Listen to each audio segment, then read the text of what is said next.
Good afternoon, ladies and gentlemen. A warm welcome once again to HNB Towers. Thank you for being here with us. We've been doing this for the last 2-3 years or so, and we have found that each time we do this, our results keep improving and getting better by the day. So we might continue doing this in the years to come as well.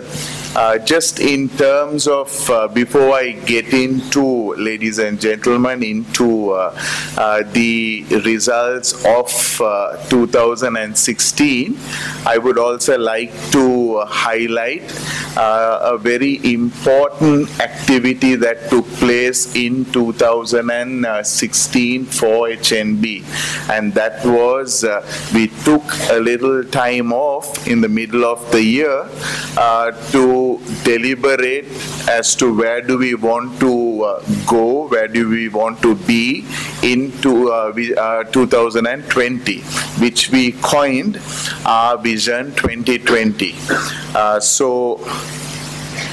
In terms of strategic direction, we took a view in terms of where we wanted to be and the backdrop and the assumptions that were made in coining this Vision 2020, which is quite aggressive, but we are quietly confident that, the macroeconomic fundamentals, the GDP growth trajectory, the various other investment opportunities will enable us and support this type of aggressive growth plans that HNB has set for itself.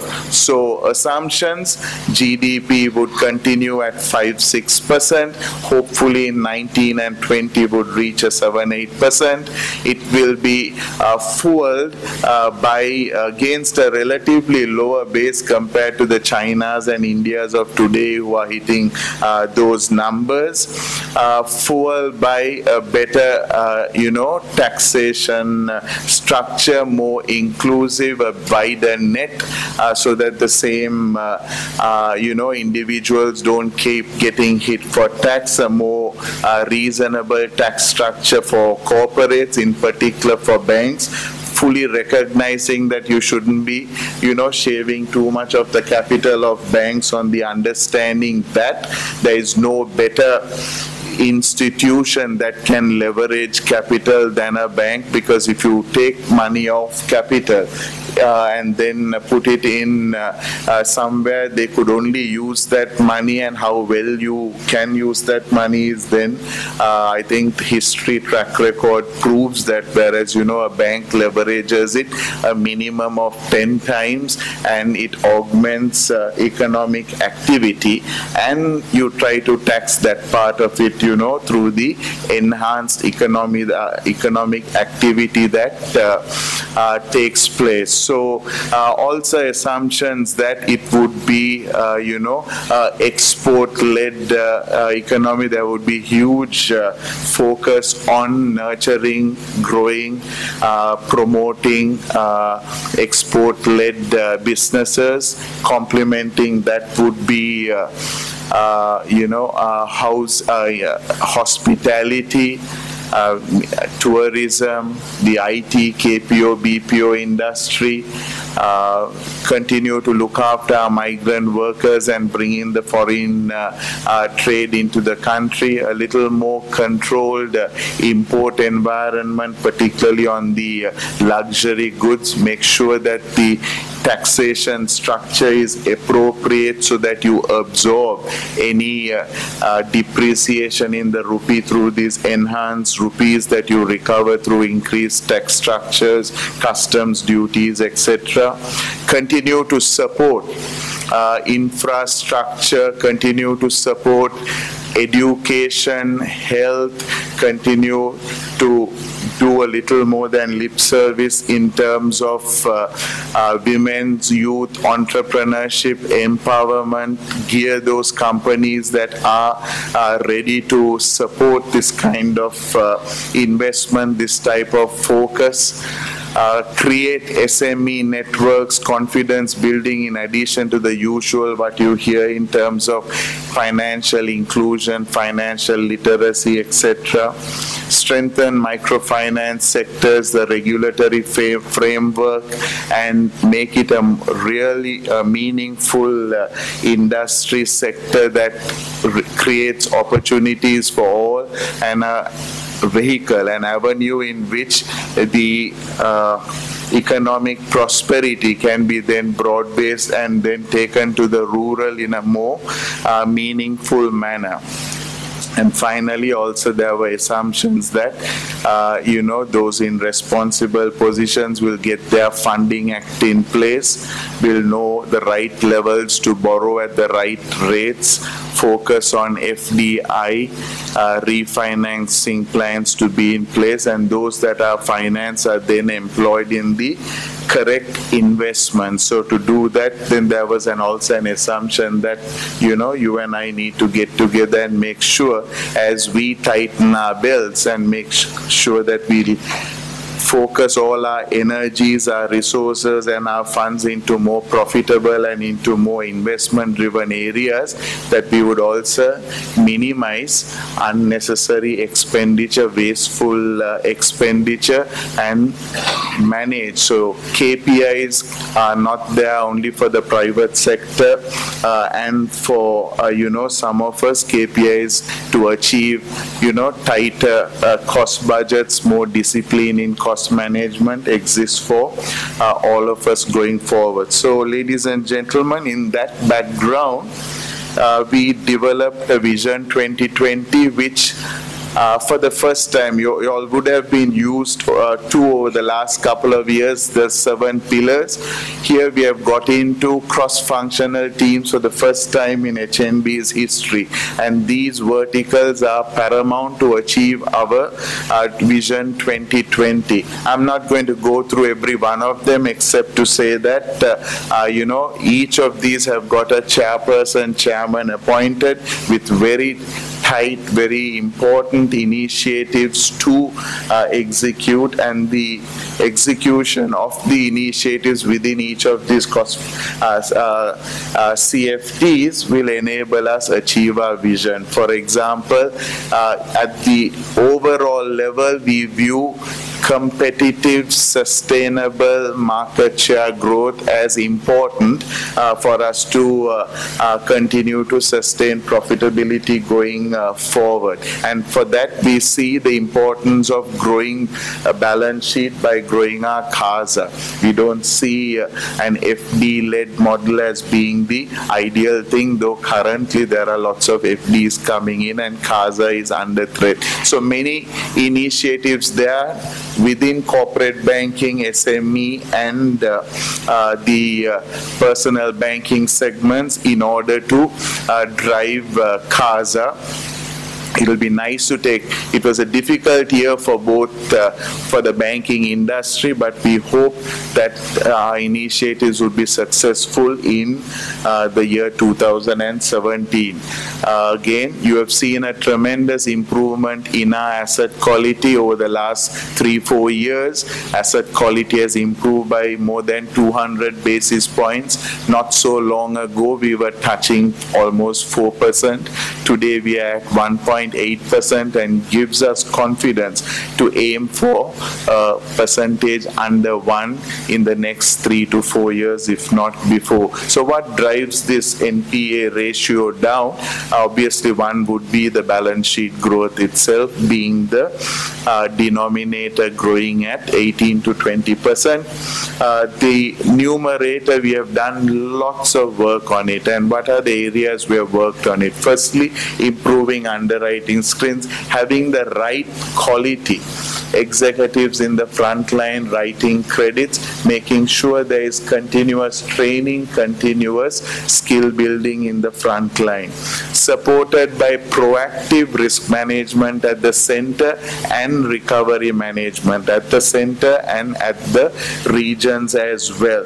Very soon, we will be launching a collection system fully automated, which will not only take care of the NPA bucket, but will also take care of the 0 to 60 days, so that there would be lesser number of transactions or clients going into NPA. So the flow would be reduced significantly in order to impact NPA positively. This also has been further complemented, supported by the fact that we have also outsourced our recoveries, and this has given us more time to focus on the more important and the large ones.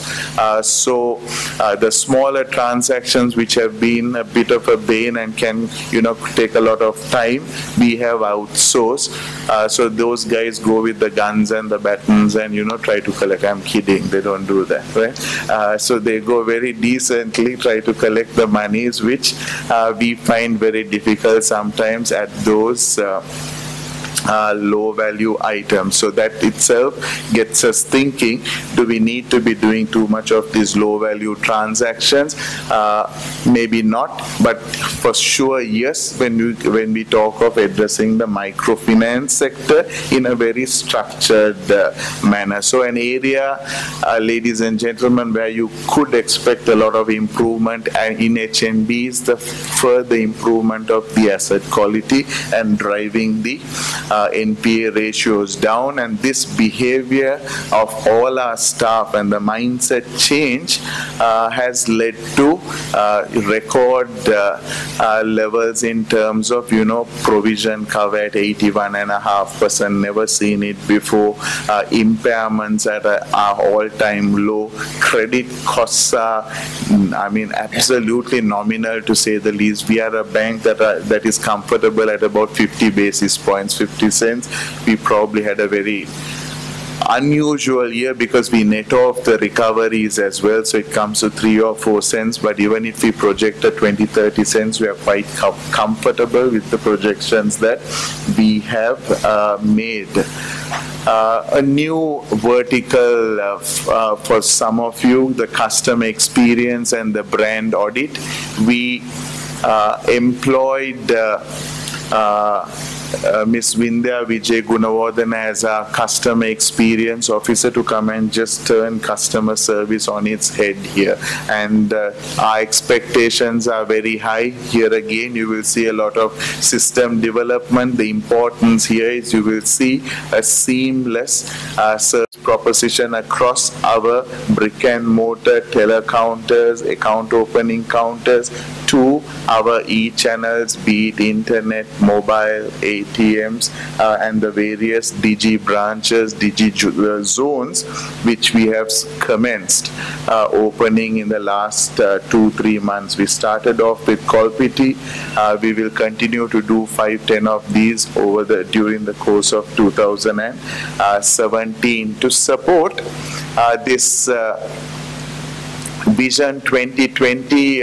What we did was we also undertook a bank transformation project in parallel, and we believe there's a lot of value that we could bring, and we are already seeing it. We are into it now about 6 months, a few more months to go. The value seems to be very, very visible in terms of the impact it's having on our staff internally. Yes, you have not seen too many new buildings being painted or let's say any colors being changed, but we see a lot of colors being changed in the faces of the staff internally, and that's going to be an important initiative. So similar to the customer experience officer, what we have done is also this year employed a chief employee experience officer. The whole objective, and my good friend Kalum Vijay Suri is there.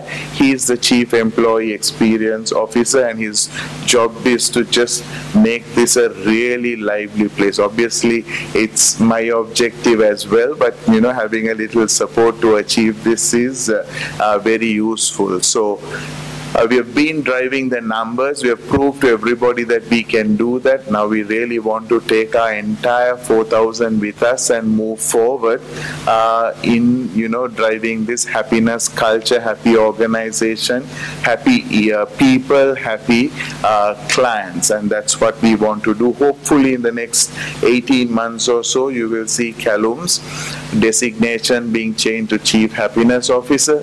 If we get that act also right, you'll see it being changed to a Chief Inspiration Officer once we keep tracking it. So the success that we achieve internally with our people could be seen through the changes and the evolutions that would take place in Callum's role itself, and that's an important part. So you'll hear more from us in the bank transformation project in the short term.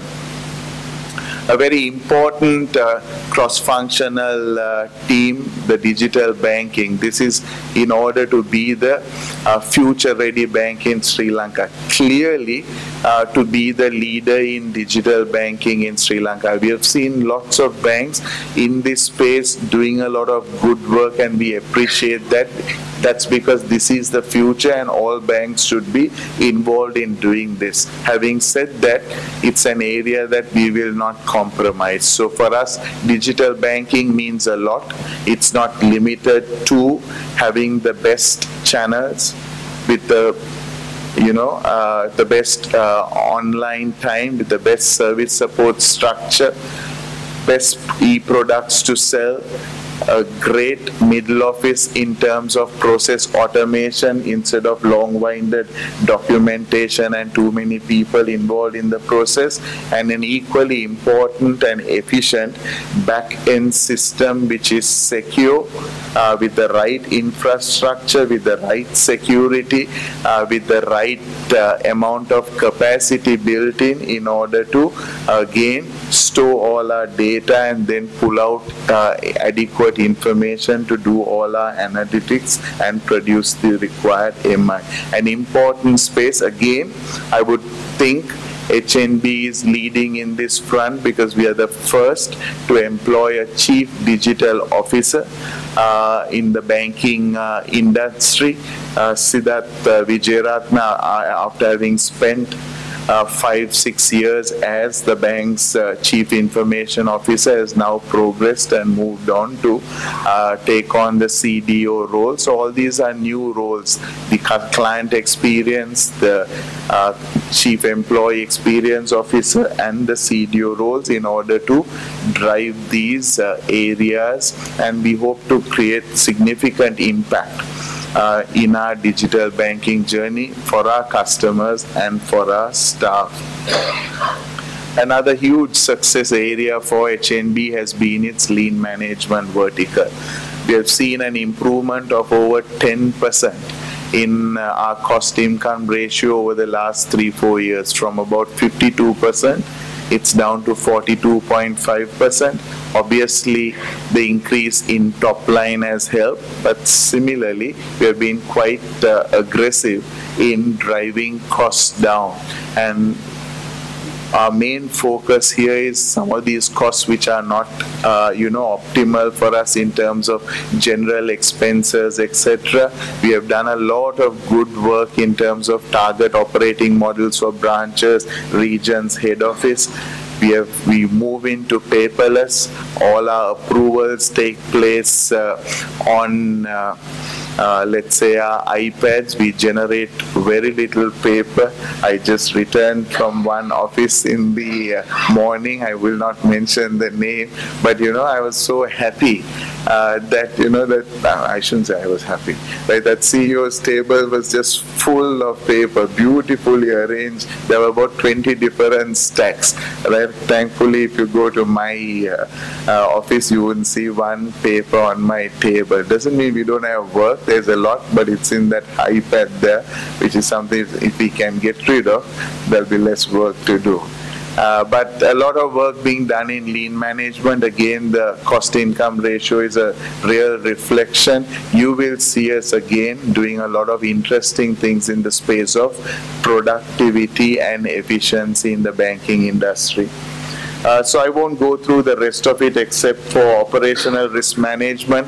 proactively to, manage risks in the bank and, look after our people through proper consultancy and guidance, new products and services and new business to look at, new cash flows, green fields where we could go into another important area. And similarly to what I mentioned, to at a national level, at a bank level too, getting our funding structure right, as well as then making sure that we employ them in the right areas in our balance sheet is going to be equally important to make sure that HNB continues to drive the margins that it does, both at a net interest margin level, ROA and ROE level, and you have seen significant improvements as well as how we have differentiated those KPIs in terms of the market.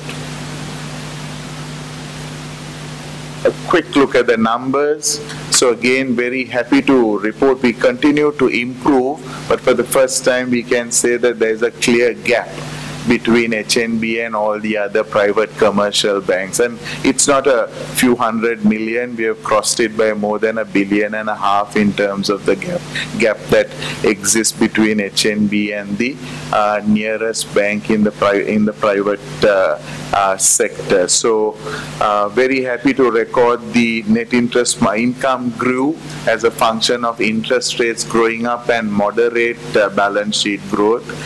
Fees, we continue to do well. We have managed our expenses quite well relative to the income that has grown. Tax expenses have gone up, but however, our profit after tax has grown by 41.2. Because these numbers have already hit the papers, I'm going to go through them fairly quickly and take on any questions that you might have pertaining to any particular line item. So again, strong group ROA performance, ROE performance. You have seen the improvements. I mean, we're quite, happy to record 1.9% with ROA. Grameen helps us improve our bank margins. NIMs are also helped by Grameen, but as a banking industry, to record 5.29 today is pretty useful. Gradual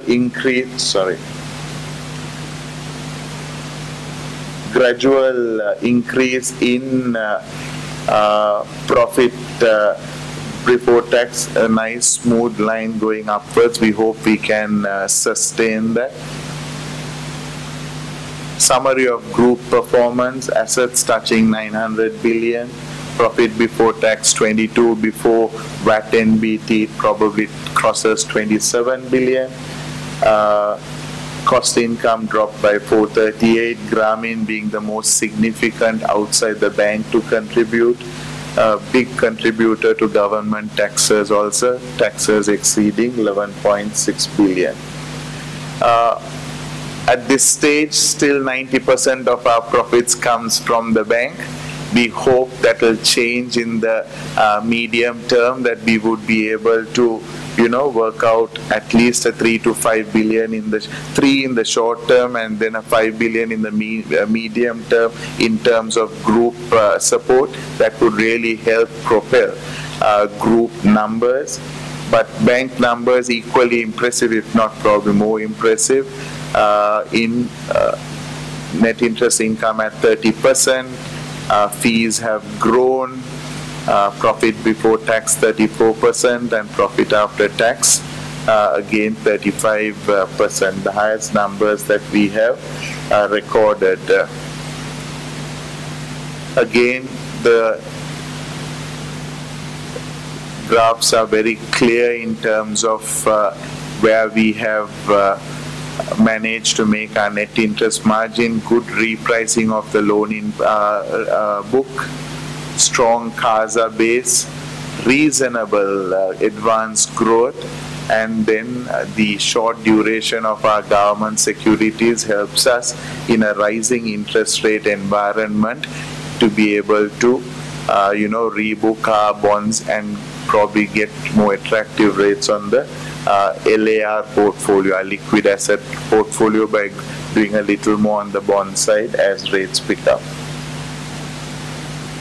Great improvement in efficiency. We've spoken a little about it in terms of how our cost-income ratio has reduced from above 50 to a 42.5.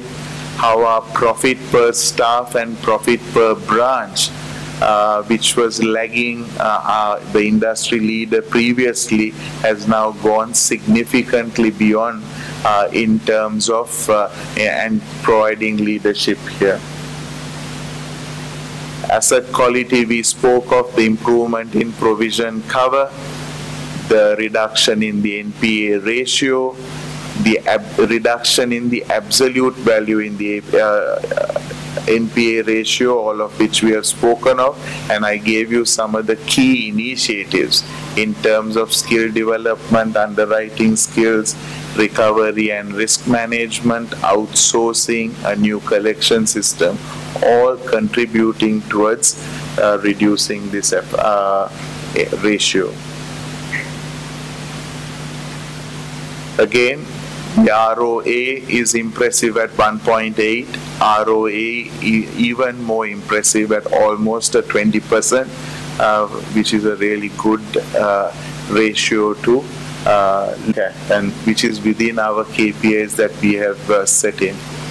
Strong balance sheet growth. Asset growth has grown at 18.4 compared to industry. Our loan growth is in line with the industry. We didn't push loan growth in a high interest rate environment. We were conscious that we wanted to have the right quality as, loans grew in a relatively high interest rate environment. We will look to grow our book this year, but again at a reasonable level. So not targeting the 20%, etc., but if we do a reasonable 17-18%, we would be comfortable.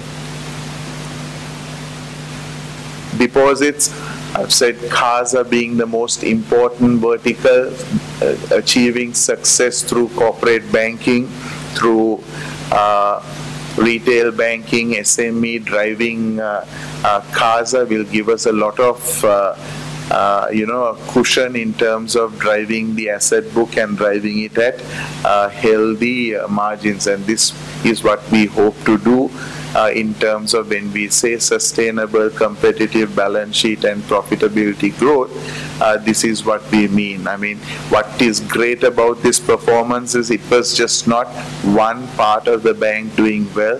Our corporate banking book grew by over 100% in terms of profitability, grew its balance sheet, improved the quality and the spread of its portfolio. SME continued to disburse significant amounts. It plans to disburse 80 billion this year, and the microfinance portfolio will continue to, improve.